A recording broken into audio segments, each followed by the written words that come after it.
স্থানীয় ৰাইজৰ সহযোগত লতা পানী প্ৰথমবাৰ্ষিক কাৰ্যসূচী লিয়া হয়। একের পেছে আজি হামনিকের লতা পানিকের লাইকুটা স্থাপন পতাকা উত্তোলনটা করে গেলে মই হামনিকের অ্যাসিস্ট্যান্ট সেক্রেটারি আহে হামনিকের মাঝে শিলাম্বর মুন্ডা ওকের সঙ্গে রাজন মুন্ডা সহযোগ করি পতাকা উত্তোলনটা আগুয়াই যাইলে মই পতাকাটাই হেরি করে গেলে অনুরোধ করি। বনমালী চাহ বাগিচা অসম মুণ্ডা সভাৰ মহাসভা চৰাইদেউ জিলা অন্তৰ্গত বনমালী কচেবা ভূঞা লাইন ইটাখলি আঞ্চলিক সমিতি তথা সমূহ ৰাইজৰ সহযোগত আজি আমাৰ প্ৰথম দিনা লাই খুঁটা স্থাপন কৰিছোঁ আৰু প্ৰথম বাৰ্ষিক লতা পানী অনুষ্ঠান যাপন কৰি পতাকা উত্তোলন কৰা হ'ল আৰু এই পতাকা উত্তোলন কৰে শ্ৰী লীলাম্বৰ মুণ্ডা। এই অনুষ্ঠানত কিমান মানুহ জমা হ'ব? ক'ৰ মানুহ? এই অনুষ্ঠানত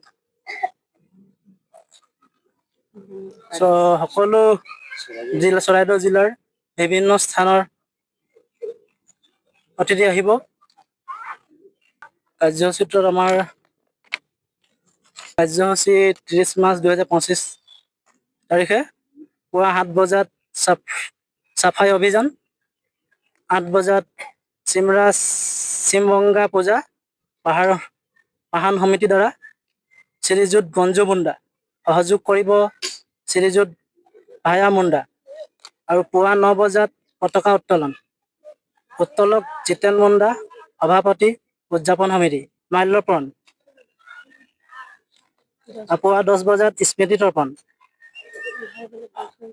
11 বজাত বৃক্ষৰোপণ, দিনৰ 12 বজাত সাংস্কৃতিক শোভাযাত্ৰা, 1:30 আহাৰ বিৰতি, বিয়লি 3 বজাত মুকলি সভা, সন্ধিয়া 6 বজাত প্ৰদৰ্শনীমূলক নৃত্য স্থানীয় যুৱতীৰ দ্বাৰা, 10 বজাত আমন্ত্ৰিত কণ্ঠশিল্পী চান্তাতী গীতৰ শৰাই, উদ্বোধক বল্লযুত বাগ উদ্যান কণ্ঠশিল্পী। বনমালী চাহ বাগিচা অসম মুণ্ডা সভাৰ মহাসভা চৰাইদেউ জিলা অন্তৰ্গত বনমালী কচেবা ভূঞা লাইন ইটাখলি আঞ্চলিক সমিতি তথা সমূহ ৰাইজৰ সহযোগত আজি আমাৰ প্ৰথম দিনা লাই খুঁটা স্থাপন কৰিছোঁ আৰু প্ৰথম বাৰ্ষিক লতা পানী অনুষ্ঠান যাপন কৰি পতাকা উত্তোলন কৰা হ'ল আৰু এই পতাকা উত্তোলন কৰে শ্ৰী লীলাম্বৰ মুণ্ডা। এই অনুষ্ঠানত কিমান মানুহ জমা হ'ব? ক'ৰ মানুহ? এই অনুষ্ঠানত